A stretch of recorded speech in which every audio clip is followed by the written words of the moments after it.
Dr. Pran has been mobilizing the youth for social justice for many years now, and he's going to share his ideas about what he's doing to do this. Yeah, you can come up stage, sir. नमस्कार मित्रों, मैं चंद्रशेखर प्राण, मैं लंबे समय तक नेहरू युवा केंद्र संगठन, शायद आप में सभी लोग परिचित हों, उसमें काम करता रहा हूं। अभी वहां से बीआरएस लेकर के बाहर आया हूं। नेहरू युवा केंद्र संगठन के माध्यम से लाखों नौजवानों के साथ काम करने का मौका मिला। अभी इस समय वहाँ से बाहर आने के बाद जो वॉलंटियर्स नेहरू युवा केंद्र में 1-2 साल काम किए थे या करते हैं, उसके बाद वो ग्रामीण क्षेत्रों में विशेषकर सामाजिक कार्यों से जुड़े रहते हैं, उनके साथ अब नए सिरे से मैंने काम शुरू किया है। वरदान एक नया प्लेटफॉर्म बना है, volunteers association for rural development and networking करके। इस समय मैं आपको एक छोटा सा संदर्भ दूंगा, उसके साथ 3 मिनट्स 5 मिनट ओके। जब देश आज़ाद हुआ था, आज़ादी के साथ पहले प्रधानमंत्री पंडित जवाहरलाल नेहरू, उन्होंने एक कार्यक्रम शुरू किया था विकास का, सामुदायिक विकास कार्यक्रम, कम्युनिटी डेवलपमेंट प्रोग्राम, सभी उससे परिचित होंगे। पंडित नेहरू एक बार कहीं जा रहे थे, देखा कुछ मजदूर सड़क बना रहे थे। वो उतर गए अपनी गाड़ी से, मजदूरों के पास गए और उन्होंने 3 सवाल पूछा मजदूरों से। पहला सवाल था, क्या कर रहे हो, क्यों कर रहे हो, किसके लिए कर रहे हो।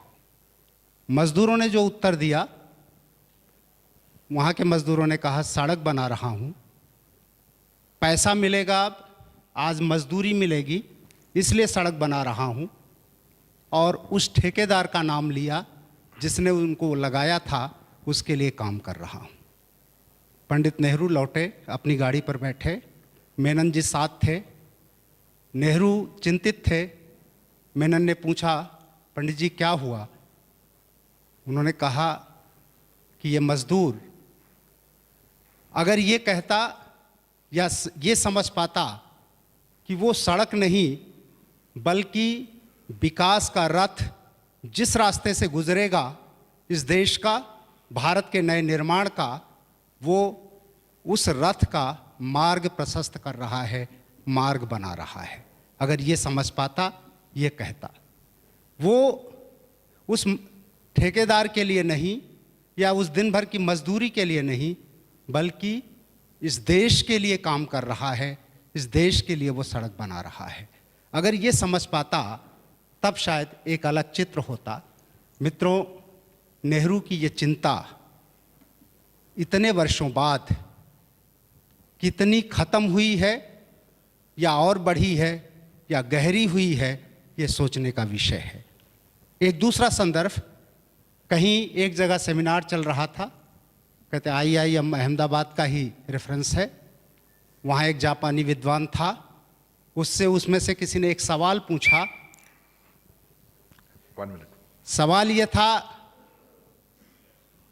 कि जापान की आबादी 17 करोड़ है, भारत की आबादी 120 करोड़ है, 17 करोड़ लोगों का देश इतना आगे निकल रहा है, 120 करोड़ लोगों का देश पीछे क्यों है?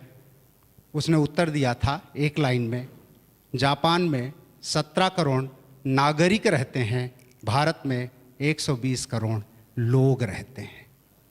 नेहरू की चिंता और उस जापानी का उत्तर दोनों कहाँ से जुड़ता है?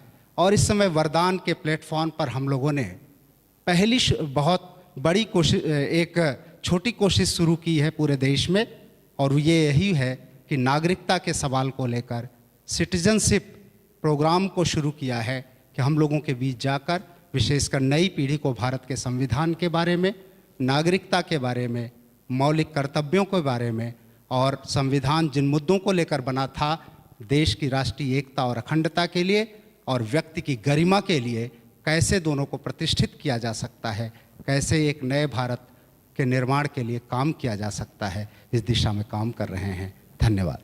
Thank you, Dr. Pran.